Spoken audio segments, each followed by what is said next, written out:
എന്താ ഏട്ടാ? ഒന്നുമില്ല. ഇതെന്താ ഇവര് ഇങ്ങനെ? ഞാൻ ആകെ പേടിച്ചു പോയില്ലേ. ഇവിടുന്ന് കീരിയും പാമ്പും പോലെ പോയവരാ, ഇപ്പതാ ചക്കരയും വീരയും പോലെ.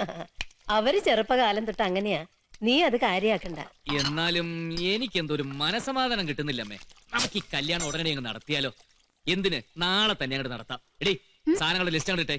മൊത്തം എത്ര പേര് കാണും?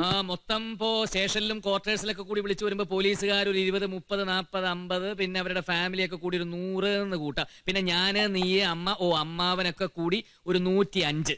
പിന്നെ അമ്മയുടെ പഴയ സുഹൃത്തുക്കൾ ആരെങ്കിലും ഉണ്ടാവോ? കൂടെ പഠിച്ചവര്, ഫുഡടിക്കാൻ പാത്തിന് പല്ലക്കൊള്ളവരെ. കണ്ണാ, ഒരു കല്യാണം എന്നൊക്കെ പറഞ്ഞാ പെട്ടെന്ന് അങ്ങോട്ട് നടത്താൻ പറ്റുമോ? ജോത്സ്യനെ കാണണം, മുഹൂർത്തം കുറിക്കണം, അങ്ങനെ പലതും ഉണ്ട്. അങ്ങനെയൊക്കെ ഉണ്ടോ? എന്നാലേ നമുക്ക് ആ ജോത്സ്യനെ ഇപ്പൊ തന്നെ പോയി കാണാം. ഇവന്റെ ഒരു കാര്യം. എന്താണ് ഇത്? പ്രായം കൊണ്ട് ഇളയതാണെങ്കിലും ഏട്ടന്റെ ഭാര്യ ഏട്ടത്തേമാ നല്ലത് വിളിച്ചൂടല്ലോ. ഞങ്ങൾ തീരുമാനിച്ചു കഴിഞ്ഞു. എപ്പോഴാ കല്യാണം? ഞാൻ ഇപ്പൊ റെഡി. പക്ഷെ ഞാനും റെഡി. ഓക്കെ.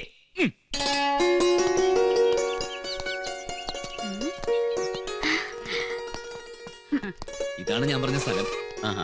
തറ മാത്രമായിട്ടുള്ളൂ. അത് ശരി. സാർ നോക്കി. അമ്മേ, ജോത്സ്യനെ കണ്ടു, മുഹൂർത്തം കുറിച്ചു. ഇന്നേക്ക് 10-ാം നാൾ കല്യാണം. അതെ, ആദ്യം കല്യാണം വിളിക്കുന്ന അമ്മയാ. വലിയ ആളും ബഹളമൊന്നുമില്ല, ഒരു ചെറിയ പരിപാടി. അത് പോരാ. കേരളത്തിലുള്ള പോലീസുകാരെ മൊത്തത്തിൽ വിളിക്കണം. പന്തല് മുഴുവൻ കാക്കി കൊണ്ടാണ് നിറയണം. പറ്റിയ വൈകുന്നേരം ആമിട് പോലീസിന്റെ ഗാനമേളയും. ആണോ? എന്നാ പിന്നെ താലിയിട്ട് കഴിയുമ്പോ ഒരു ലാത്തി ചാർജും ആകാശത്തേക്ക് 2 റൗണ്ട് വെടി. അമ്മേ, നിങ്ങളൊക്കെ വന്നു വേണം ഈ കല്യാണം ഒന്ന് ഉഷാറാക്കി തരാം. ഇതിനു മുമ്പ് കല്യാണം കഴിച്ച് പരിചയമില്ലാത്ത ആളാണേ. ഇവരുടെ രണ്ടുപേരുടെയും ജാഥ നമുക്ക് ആ ജോത്സ്യന്റെ ഒന്ന് കൊടുക്കണം. ഈ വീട് പണി നമ്മൾ ചടപടാന്ന് അങ്ങോട്ട് തീർക്കുന്നു, എന്നിട്ട് ഈ 2 എണ്ണത്തിനും പിടിച്ചങ്ങോട്ട് കെട്ടിക്കുന്നു.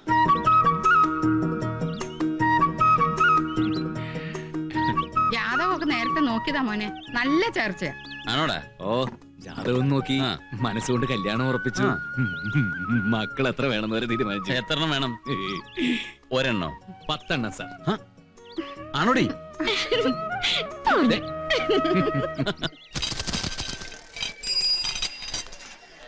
നമസ്കാരം. എത്രയായി? അത് ഞാൻ പിന്നെ പറഞ്ഞോളാം. അതെന്താടാ?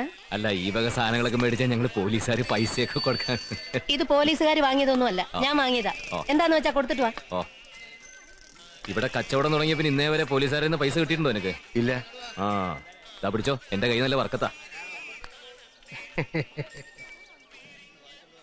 നമസ്കാരം. സുഖം തന്നെയല്ലേ? അങ്ങനെ പോണു. അങ്ങനെ വല്ലാതെ ദൂരം പോവില്ലല്ലോ അമ്മയും മോനും. ഒന്ന് നിന്നേ, പോകാൻ ധൃതി വെക്കാതെ കാര്യം പറയട്ടെ. വാമേ, പോവാം. തള്ളേ, ഈ കുന്നില് പോലീസ് ഏമാമാര് കുറെ വന്നിട്ടുണ്ട്. ഇവിടത്തേക്ക് വേണ്ടാത്തവരെ പറഞ്ഞയച്ചിട്ടുണ്ട്. മോന്റെ പോലീസ് കളി അത്ര നന്നല്ല. ഞങ്ങളുടെ ആൾക്കാരെ പിടിച്ചുകൊണ്ടുപോയി തല്ല, പുലിമുറ്റത്തെ മക്കള് ഗോതമ്പുണ്ട് തിന്നുന്ന സ്വപ്നം കാണാം. തിരിച്ച് നാട്ടിൽ പോകുമ്പോ തള്ളക്ക് ഒറ്റയ്ക്ക് പോയാൽ മതിയോ? പുന്നാര മോനെയും കൊണ്ടോട്ടെ. പറഞ്ഞതിന്റെ അർത്ഥം മനസ്സിലായോ? വെട്ടി തുണ്ടം തുണ്ടാക്കിയിട്ട് പുല്ലൂരാൻ ചോലയിൽ മീനിനെ തിന്നാനിട്ട് കൊടുക്കും. പോയി പറഞ്ഞേക്ക്.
തോന്നിയാസം കാണിച്ചാലോ മോനെ ഒന്നുകളെ ഞാൻ അങ്ങോട്ട് കയറാൻ അമ്മ കയറ്.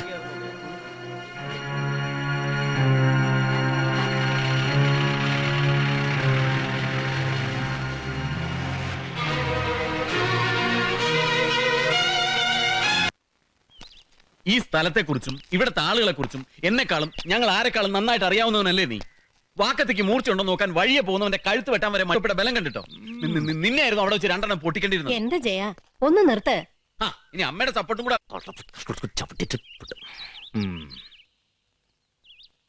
ഈ കല്യാണത്തിന് തിരക്കൊന്ന് കഴിഞ്ഞോട്ടെ, എനിക്കറിയാം എന്ത് വേണമെന്ന്.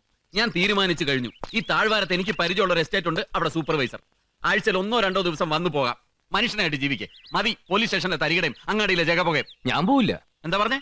മുഖത്ത് നോക്കി വർത്താനം പറടാ. എനിക്ക് പറയാനുള്ള കാര്യങ്ങൾ ഞാൻ ആരുടെ മുഖത്ത് നോക്കി തന്നെ അവിടെ താഴെ അല്ല എന്റെ മോന്താ, അതാ ഇവിടെ.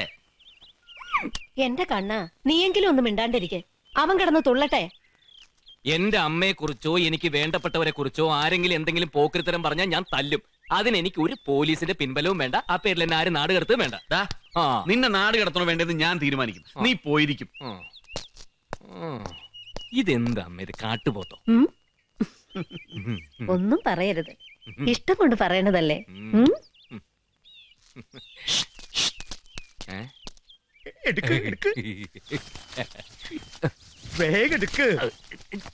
എന്തെടുക്കാൻ മനുഷ്യർ ചൊറിയാനും സമ്മതിക്കൂല പണ്ടാറം.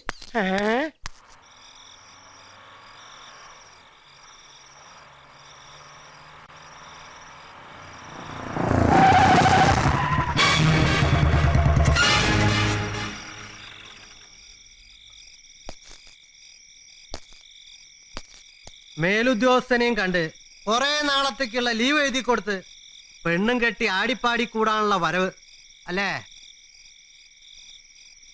തന്റെ കാര്യങ്ങൾ ഇത്ര വിശദമായി അലക്സി എങ്ങനെ അറിയുന്നു എന്നായിരിക്കും. അതെ, തന്റെ കാര്യം. അലക്സി, നമ്മൾ തമ്മിൽ എന്തിനാ വെറുതെ? പ്രത്യേകിച്ച് ഇവിടെ ഇപ്പൊ ആര് കാണാനാ? ആരെയും കാണിക്കാനല്ല, നമുക്ക് തമ്മിൽ നേരെ ചൊവ്വയൊന്നു കാണാനാ.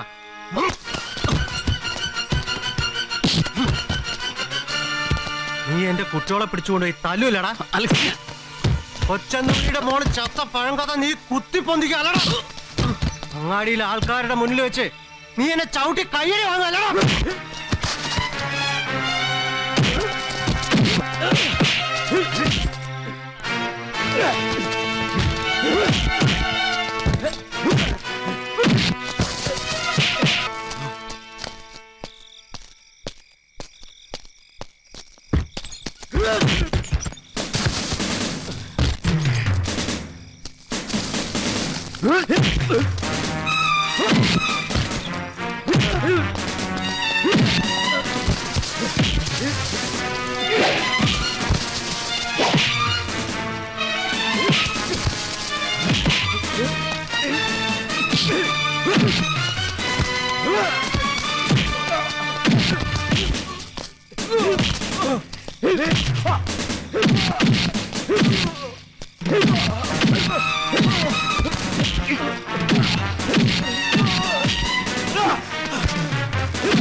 എന്റെ കർത്താവേ,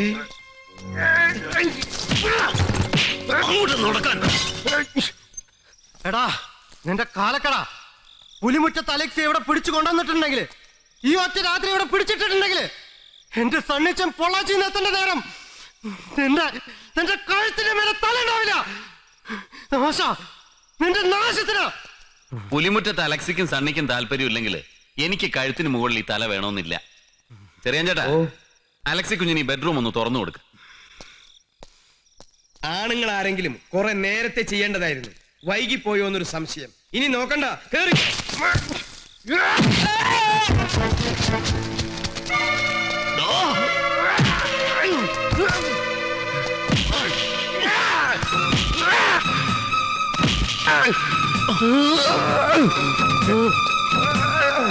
ചെറിയ ചേട്ടാ, ചെറിയ ചേട്ടാ,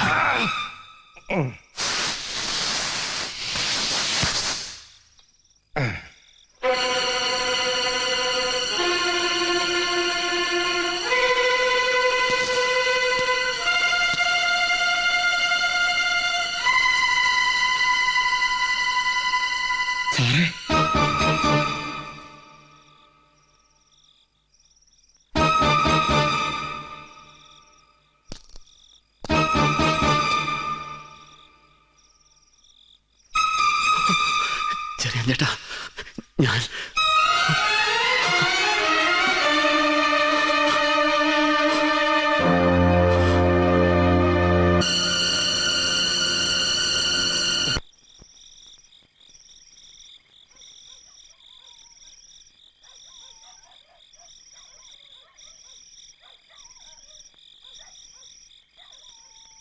ഉത്തമ, ഉത്തമ,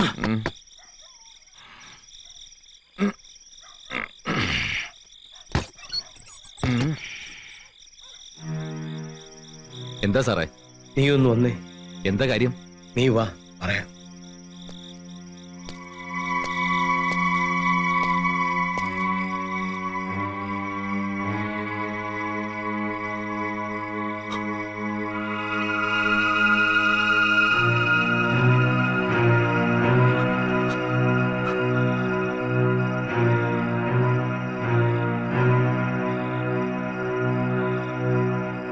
കഴിഞ്ഞു.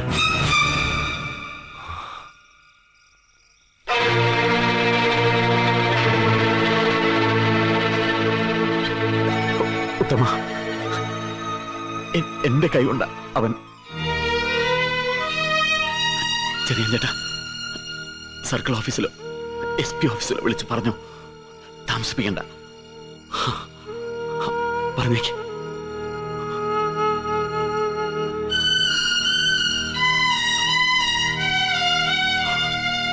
ഉത്തമ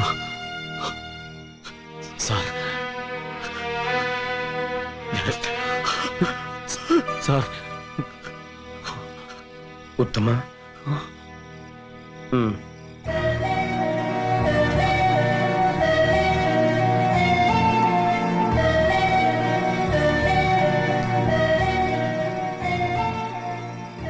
നേരം പുലരാൻ ഇനി അധികം സമയമില്ല. പുലിമുറ്റത്ത് അലക്സിയ ചത്തത്, സണ്ണി ഇറങ്ങാനുള്ളത്. ജയൻ സാറിന്റെയും നമ്മുടെയൊക്കെ ശവം നുള്ളി പെറുക്കിയെടുക്കേണ്ടി വരും പുല്ലൂരാങ്കുന്നിന്റെ മോളിൽ നിന്ന്.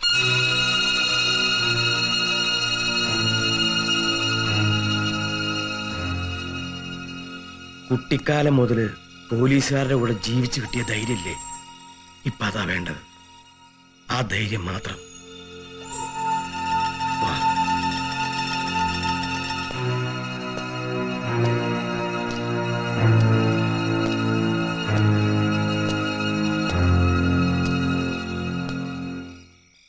കൊല്ലാൻ വേണ്ടി ചെയ്തതല്ലല്ലോ. മുകളിലിരിക്കുന്നവന്റെ തീരുമാനം നടന്നു എന്ന് വിചാരിച്ചാ മതി. ചാവണ്ടോ നിന്നെ ചത്തത്. വയറ് കീറി കഴുത്തിലും കാലിലും കല്ല് കെട്ടി ഭൂതത്താൻ കയറ്റിക്കൊണ്ട് താത്തുക. ഞാനും വരാം. വേണ്ട, ജയേട്ടനെ നോക്കിയാ മതി.